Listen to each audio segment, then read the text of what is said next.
2 வருஷமா கட்சி ஆரம்பிச்சு மக்களுக்கு நல்லது செய்யணும், சினிமாவை வந்து ஒரு மிகப்பெரிய சேலரியை விட்டுட்டு வந்துட்டு நேர்மையா செய்யணும். இவருக்கு என்ன கொஸ்டின் கேட்கலாம் அப்படின்னு கேட்கும்போது மாண்புமிகு முதலமைச்சர் அவர்களையோ இல்ல எல்லா அமைச்சர்களை பார்த்து ஏன் ஒவ்வொரு டிபார்ட்மெண்ட்லயும் நீங்க வந்து மந்த்லி ரிவ்யூ பண்ண மாட்டேங்கிறீங்க, வெளிப்படைத்தன்மையான அரசை வந்து ஏன் உருவாக்க மாட்டேங்கிறீங்க அப்படிலாம் கேட்கறது இல்லை. ஊட்டியில் கொஸ்டின் கேட்கறாங்க முதலமைச்சரை பார்த்து, சார் இந்த கிளைமேட் எப்படி சார் இருக்கு, என்ன அழகான கொஸ்டின். அடுத்தது சார் நெக்ஸ்ட் விசிட் எப்படி சார் வருவீங்க ஊட்டிக்கு, உடனே அவரும் கூடி சீக்கிரத்தில் வருவேன். என்ன ஒரு ப்ரெஸ் கான்ஃபரன்ஸ் நீங்கள் நடத்துறீங்க? அண்ணன் கேட்ட கேள்வி 3 கேள்வி முதலமைச்சரை பார்த்து, அமைச்சர்களை பார்த்து, செந்தில் பாலாஜி அண்ணனை பார்த்து, நேரண்ணை பார்த்து, வேலண்ணை பார்த்து கொஸ்டின் கேளுங்க தயவு செஞ்சு. அப்ப வாய்ப்பு இல்லையா திருநாள்? ஒரு நிமிஷம் அப்ப உங்களுக்கு வாய்ப்பு இல்லையா? உங்களுக்கு வாய்ப்பு கேட்கல. எந்த சேனல் நீங்க? எந்த சேனல் அண்ணன்? ஷூட்டிங் போகும்போது இவ்வளவு நாள் விஜய் வந்து எங்க போறாரு, எங்க ஷூட்டிங் போறாருன்னு சொல்றது கிடையாது. என்ன எந்த அப்டேட் இல்லாம அவரால் போக முடியும். அப்போ நாளைக்கு நான் ஷூட்டிங் போறேன்னு முன்கூட்டியே சொல்லி அங்க எதிர்பாராத ஒரு ரோட் ஷோ நடக்கணும் அப்படின்னு திட்டமிட்டது தானே? இல்ல இது வந்து பார்க்கணும்னு ஏங்கின ரசிகர்கள் பார்க்க முடியல. இப்போ நான் இறுதி கட்ட படப்பிடிப்புக்கு நான் போறேன் நான் சொல்லிட்டே போறது வந்து அது இல்ல சொல்லப்படாத ஒரு ரோட் ஷோ தானே சார். கோவையில இருந்து ரோட் ஷோ உங்களுக்கு தேவைப்படுது, ரசிகர்கள் வர தேவைப்படுது. ஆனா நாங்க சொல்லல வரல. சரி, நான் அது பதில் சொல்லிடுறேன். அதாவது தோழர், இன்ஃபர்மேஷன் வந்து முன்னாடி ஒரு நடிகராக இருக்கும் பொழுது இன்ஃபர்மேஷன் பாஸ் ஆகாது. ஆனால் இவர் போகிற விஷயம் யாரால் லீக் பண்ணப்படும்? திமுகவுடைய இன்டெலிஜென்ஸ் மூலிமா லீக் பண்ணப்படுது. அவ்வளோதான். டிக்கெட் புக் பண்ணோடனே இவர் வராரு, இவருக்கு என்ன அந்த லீக் வந்து வெளியே வர்றது, அவ்வளோதான். இப்போ நாங்கள் வந்து ஐயோ இவர் வராருன்னு பேனர் அடித்து ஒட்டல. அங்கே எங்கே வந்து கோயம்புத்தூரில் வந்து எங்கே வந்து பூத் லெவல் மீட்டிங் நடந்துச்சு அப்படிங்கிற ரூட்டு தெரியும் எல்லாத்துக்கும். அப்போ மக்கள் வந்து யாருமே ஒரு விளம்பரம் போல தாவிக சார்பாக ரோட் ஷோ பண்ண போகிறேன்னு. ஆனால் ஹோட்டலுக்கு வெளியே வரும்பொழுது 20,000-25,000 மக்கள் நிற்கும் பொழுது எந்திரிச்சு நிற்கலைன்னா மக்கள் வந்து கோவப்படுறாங்க, பார்க்க முடியலன்னு. அப்போ போலீஸே அங்கே சொன்னாங்க, நீங்கள் எந்திரிச்சு முகத்தை காமிச்சிட்டு போங்க, மக்கள் விலகிடுவாங்க. லோக்கல் எஸ்பியே சொன்னார், நீங்கள் ரோட்டில் போகும்போது சார் கொஞ்சம் முகத்தை காமிச்சிட்டு போவாங்க, உங்களை முகத்தை பார்த்துட்டா விலகிடுவாங்க அப்படின்னு. ஸோ அப்போ அந்தந்த காவல்துறை அதிகாரிகளே என்ன செய்யணும்னு தவிக்கிறாங்க. ஏன்னா மக்களுடைய கூட்டம் வந்து இயற்கையாக குடும்பமாக வருது. நீங்கள் குடும்பங்களோட கட்சியை விட்டுருங்க. ஒரு பெண்களும் ஒரு நிமிஷம்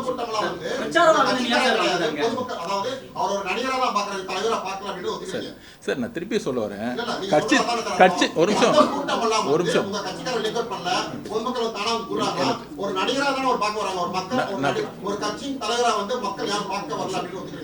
நான் பேசிக்கிறேன்.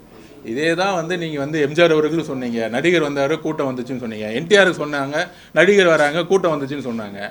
இந்த கூட்டம் எதுக்காக வந்துச்சு, அவரை எதுக்காக பார்க்க வந்தாங்கிறது எலெக்ஷன் ரிசல்ட் அன்றைக்கி உங்களுக்கு தெளிவாக தெரியும். அது வரைக்கும் நான் ஆர்குமெண்ட் பண்ணிவிட்டு இதுக்காக பார்க்க வந்தாங்களா அதுக்காக பார்க்க வந்தாங்க. நாங்கள் வந்து அங்கே இருக்கிற கிட்டத்தட்ட லட்சக்கணக்கான மக்கள் ரோட்டில் நின்றுருந்தாங்க. நான் போய் சர்வே எடுத்து நீங்கள் எதுக்காக பார்க்க வந்தீங்கன்னு கொஸ்டின் இல்லை. ஒரு நான் ஒரு நிமிஷம் நீங்க போறதா வந்து இன்டெலிஜென்ஸ் லீக் பண்ணிட்டாங்கன்னு சொல்றீங்க.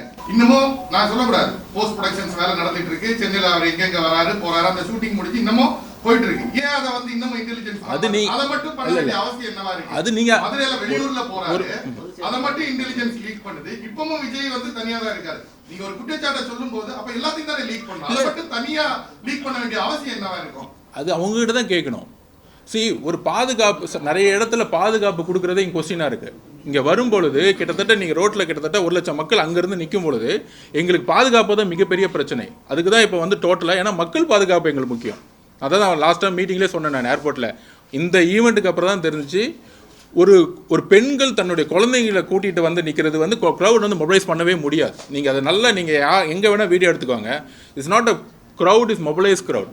ஒரு சாதாரண ஒரு பெண்மணி குழந்தைய தூக்கிட்டு வந்து குழந்தைய கொடுக்குற அளவுக்கு வராங்கன்னா ஒரு இன்டென்சிட்டிவாக அவங்க உள்ளே வராங்க. பார்க்கணும், அவரோட பார்க்கணும், பேசணும்னு ஓடி வராங்க. ஸோ அப்போ அதுக்கான செக்யூரிட்டி சிஸ்டத்தை உருவாக்குறதுக்கு தமிழக அரசோட காவல்துறையோட பேசிக்கிட்டு இருக்கோம். அதுக்கான செக்யூரிட்டி சிஸ்டம் உருவாக்கிட்டு இருக்கோம், ஒய்பிரியோட பேசிகிட்டு இருக்கோம். ஸோ இதுதான் ரீசனை தவிர அவருடைய மக்கள் சந்திப்பு இது வரைக்கும் எப்படி இருக்குங்கிறத நீங்கள் கூடிய விரைவில் பார்ப்பீங்க. அது உண்மையாக இருக்கும், நேர்மையாக இருக்கும். அது ஆல்ரெடி மக்களோட செஞ்சுட்டு தான் இருக்கிறாரு. நீங்க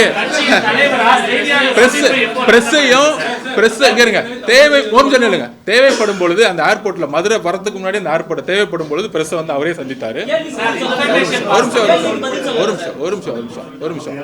அதாவது எனக்கு ஒண்ணுமே புரியல.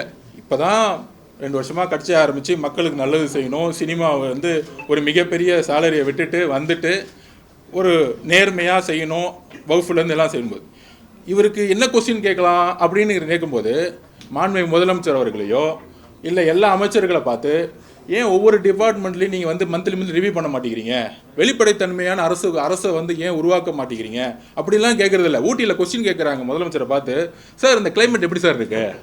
என்ன அழகான கொஸ்டின். ரைடு போயிட்டுருக்கு, வகுப்பு பிரச்சனை இருக்குது, வடகாடில் மக்கள் மண்டை உடஞ்சி ஒவ்வொருத்தன் ஹாஸ்பிட்டல் அட்மிட் ஆகிட்டு இருக்கான். அங்கே எஸ்பி ஸ்டேட்மெண்ட் கொடுத்து ஹைகோர்ட்டில் வந்து ஹைகோர்ட் வந்து கண்டவுன் பண்ணிட்டு இருக்கு கவர்மெண்ட்டில் ஒயிட் காலர்னு சொல்லிட்டு கலெக்டரை திட்டிட்டு இருக்காங்க. ஆனால் உங்கள் மீடியா நண்பர்கள் என்னத்தமா சொல்கிறாங்க, சார் ஊட்டி கிளைமேட் எப்படி சார் இருக்கு? அப்புறம் இன்னும் நிறைய திட்டங்கள் கொண்டு வருவீங்களா சார்? என்ன திட்டம், ஏது திட்டம் அதெல்லாம் கிடையாது, நிறைய திட்டங்கள். அவரும் நிறைய திட்டங்கள் நாங்கள் கொண்டு வருவோம். அடுத்தது சார் நெக்ஸ்ட் விசிட் எப்படி சார் வருவீங்க ஊட்டிக்கு? உடனே அவரும் கூடி சீக்கிரத்தில் வருவேன். என்ன ஒரு ப்ரெஸ் கான்ஃபரன்ஸ் நீங்கள் நடத்துறீங்க, ஆனால் வரத்துக்கு முன்னாடி எங்களை பார்த்து இவ்வளோ கொஸ்டின்ஸ் என்ன பண்ண போகிறீங்க, என்ன செய்ய போகிறீங்க, எப்போ மீடியா பண்ண தோழர் நல்லது செய்ய வரோம்.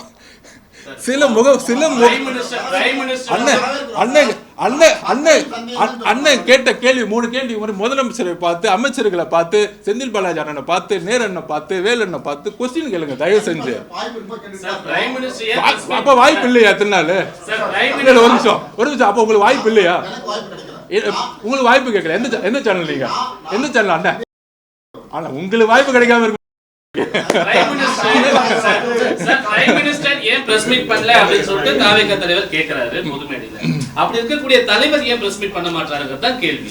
அதாவது மக்கள் சந்திப்போட உங்களை சந்திக்கணும்னு அவருக்கு நிறைய ஆர்வங்கள் இருக்கு. எந்தெந்த இஷ்யூஸுக்கு எப்போ அட்ரஸ் பண்ண அதான் சொல்ல, இதெல்லாம் ஒரு ஸ்ட்ராட்டஜி பிளான்.